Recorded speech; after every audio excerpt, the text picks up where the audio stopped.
വനത്തിൽ തള്ളാനുള്ള ശ്രമത്തിനിടെ വയനാട്ടിൽ 4 രാജസ്ഥാൻ സ്വദേശികൾ അറസ്റ്റിൽ. ബേഗൂർ തോൽപ്പെട്ടി മേഖലയിലാണ് 35ഓളം ആടുകളെ തള്ളാൻ ശ്രമിച്ചത്. വിവരങ്ങളുമായി വയനാട്ടിൽ നിന്ന് സുർജിത്ത് അയ്യപ്പത്ത് ചേരുന്നുണ്ട്. സുർജിത്ത്, ഈ ആടുകൾ എവിടെ നിന്നാണ്? ഇവർ വളർത്തിയിരുന്ന ആടുകളാണോ? ഫാമിലോ മറ്റോ ഉപയോഗിച്ചിരുന്ന ആടുകളാണോ? ഈ ആടുകൾ ഇത്രയും കൂട്ടത്തോടെ ചാവാനിടയായ കാരണം എന്താണ്? ഈ പ്രതികൾ ഇപ്പോൾ എവിടെയുണ്ട്?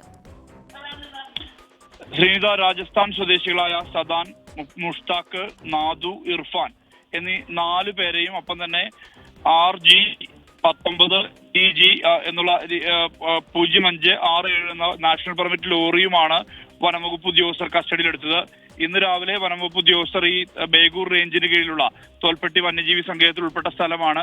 ഈ മേഖല കേന്ദ്രീകരിച്ച് പരിശോധന നടത്തുകയായിരുന്നു. ഇതിനിടയിലാണ് ഇരുമ്പുപാലത്തിനടുത്ത്, തിരുനെല്ലിയിലേക്ക് പോകുന്ന വഴിയാണ്, ഇരുമ്പുപാലത്തിനടുത്ത് ഒരു ലോറി വനത്തിനകത്തേക്ക് കയറ്റിയിട്ട നിലയിൽ കണ്ടെത്തിയത്. ഇതിൽ അസ്വാഭാവികത തോന്നി. തെരച്ചിലിനിടെ ഈ ലോറി എടുത്ത് മുന്നോട്ട് പോവുകയാണ് ഉണ്ടായത്. ഇതേ തുടർന്ന് ഇതിനെ ഫോളോ ചെയ്തു ഈ വാഹനത്തെ. ഇതിനുശേഷം അല്പദൂരം നീങ്ങിയ ശേഷമാണ് ഈ ചെക്ക് പോസ്റ്റിന് അടുത്ത് വെച്ച് ഈ ലോറി പിടികൂടുന്നത്. പിന്നീട് പരിശോധിച്ച ഘട്ടത്തിലാണ് പലയിടത്തും ഈ ആടുകളുടെ ശരീരങ്ങൾ കണ്ടെത്തിയത്. ഇവർ ആടുകളെ ഇവിടേക്ക് കയറ്റുമതി ചെയ്യുന്ന സംഘത്തിൽ ഉൾപ്പെട്ട ആളുകളാണ്. അതിൽ 35ഓളം ആടുകളാണ് ചത്തത്.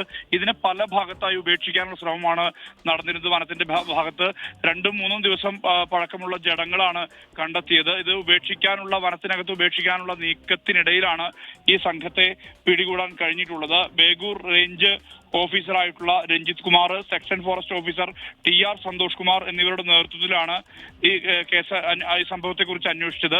ഇതിനിടയിലാണ് ഈ സംഘത്തെ പിടികൂടിയത്. ഇവർ കേരളത്തിലേക്ക് ആടുകളെ എത്തിക്കുന്ന സംഘത്തിൽ ഉൾപ്പെട്ട ആളുകളാണ്. പക്ഷേ ഇതിനിടയിൽ, ഇങ്ങോട്ടുള്ള യാത്രക്കിടയിലാകാം ഈ ആടുകൾ ചത്തത് എന്നുള്ളതാണ് കരുതുന്നത്. 35ഓളം ആടുകളുടെ ജഡം കണ്ടെത്തി. ഇതിനുശേഷം ഇവരെ ഇപ്പോൾ മറ്റ് നടപടികൾക്കായി പോലീസിന് കൈമാറുമെന്നുള്ളതാണ് വനംവകുപ്പ് ഉദ്യോഗസ്ഥർ വ്യക്തമാക്കിയിട്ടുള്ളത്.